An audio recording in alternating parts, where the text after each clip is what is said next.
The 39 seasons and 39 days franchise recap is on to season 3, Real World Road Rules Challenge 2000.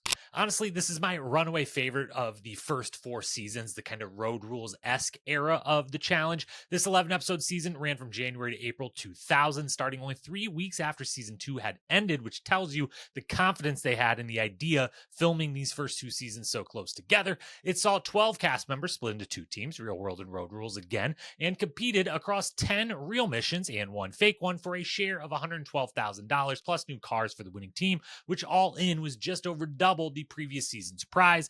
Locations included Las Vegas, Nashville, Miami, and some random rural communities on the drives between those places. The cast here is legendary. First, you've got Veronica beginning her run as the first face of the franchise. She appears in 7 of the first 10 seasons. You had Semester at Sea co-star and fan favorite E.S. Duffy, who has since been back for All Stars, winning that inaugural season.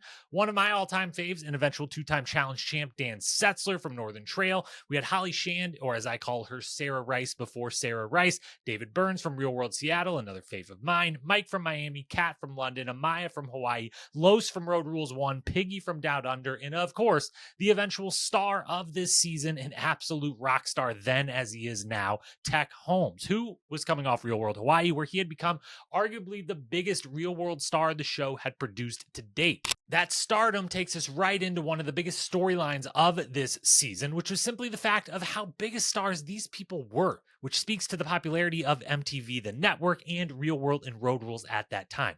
This season still featured live audiences for a majority of the missions. In my goodness, were they excited when the MTV RVs pulled in?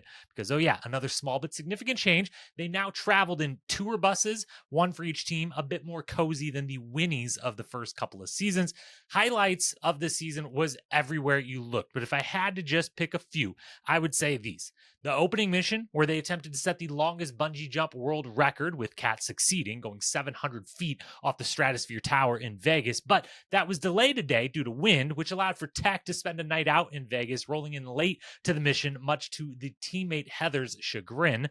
There was a prank mission where Real World, tired of getting their butts kicked, went to local Kinkos, printed all the materials to look like an official mission packet, had it delivered to Road Rules, and proceeded to go clubbing while Road Rules spent their entire night off in Miami doing the most random and awkward list of tasks, only to find out the next morning it was all a ruse. Iconic stuff, if we're being honest.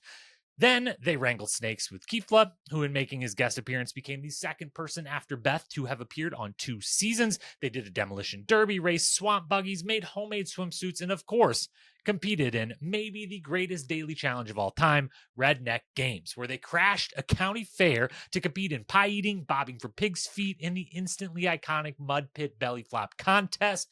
There was cheating allegations, there was a rowdy audience, there was a lot of mud. It was amazing and helped land episode 5 a full-blown A rating from this historian, a rarity in the show's history.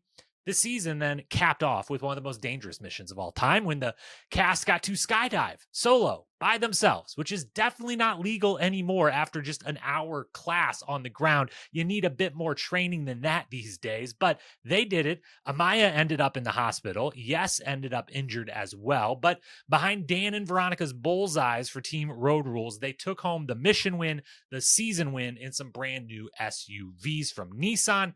It's really just a phenomenal season, especially the first half. Episodes 2 through 5 is one of the highest graded stretches I've got in the show's first 20-year history. Gave us some real stars, gave us some memorable moments, showed the staying power of the framework of the show, and just couldn't be a more enjoyable rewatch to go back and look at these days. It's the first season to officially enter the great tier, earns a full B+ grade.